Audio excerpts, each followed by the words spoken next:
following is a quick explainer/FAQ on what the SAT and ACT are, including how they are similar, how they are different, and other important details test takers should know before taking either or both tests. This is a companion video to our penultimate SAT and ACT cram time reviewer for the SAT and ACT mathematics tests. As such, it also includes discussions on how the SAT mathematics and ACT mathematics compare.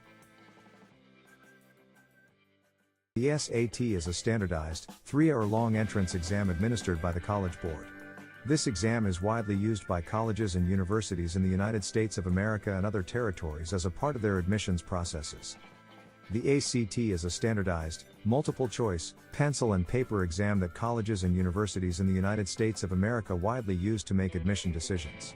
The ACT quantifies college readiness among high school students and provides colleges and universities with data points used to compare all applicants.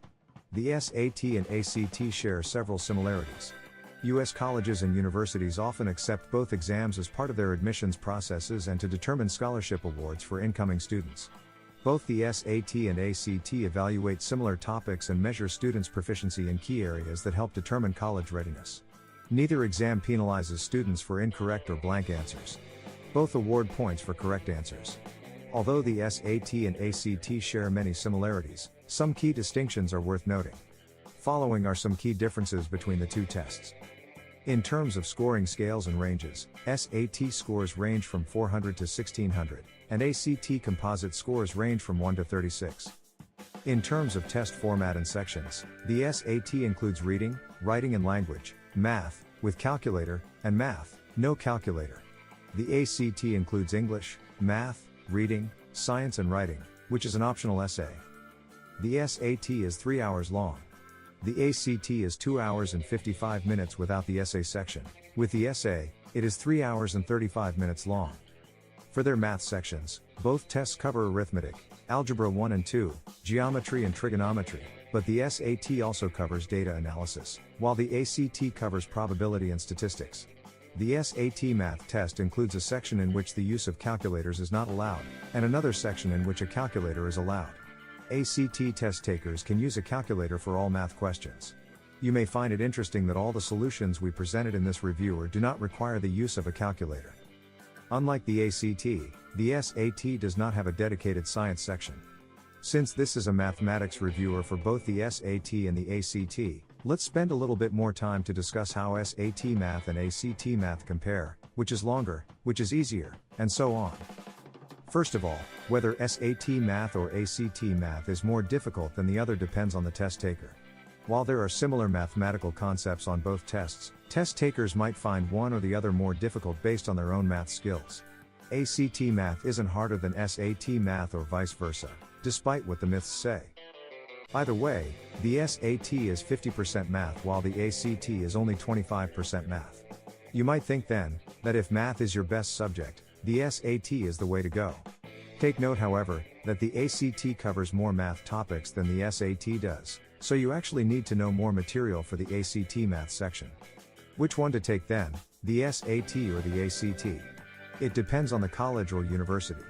Many colleges and universities in the United States accept either the SAT or the ACT, and some schools do not have a preference for one test over the other.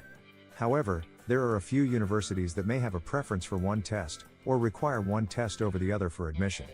In other words, do your research on your target colleges and universities before deciding to take either the SAT or the ACT. Or, if you have the time, resources, and energy for it, why not take both? So, is our penultimate SAT and ACT cram time reviewer for mathematics all you need to pass the SAT or the ACT, or both? Of course not. Just like with any other test, the longer your preparation, and the more materials you cover, the better your chances of scoring high will be. Nevertheless, if you are already committed to taking the SAT or the ACT and you do not have much time left to prepare, then we dare say that this reviewer may offer you your best shot. And lastly, are the math questions or problems in the SAT and ACT easy or difficult? To this we can confidently answer, easy, at least relative to other math tests we've seen, like the math subtests of college entrance tests in the Philippines for instance. If, let's say you have prepared to take the UPCAT, DCAT, ASET, and USTET, then you are most likely prepared to take the SAT and the ACT. In general, SAT and ACT math questions and problems test your knowledge of basic math concepts and principles. Either you know them or you don't. If you know them, then as a rule, no SAT or ACT math question or problem is difficult. But they're mostly tricky. SAT and ACT math test makers like to craft their questions in such a way that the solutions aren't what we would normally expect. It's like you are solving puzzles or riddles. Some solutions can even evoke an aha moment. Also, as a rule, each SAT or ACT math question or problem should be answerable within 12 to 20 seconds. Most can be completed within 3 to 8 seconds.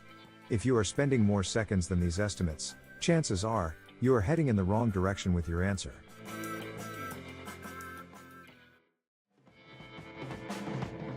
Thanks for watching. If you find this useful, please like and share. Please subscribe to our channel and follow and like us on your favorite social media platforms. Best of luck on your upcoming SAT and ACT exam.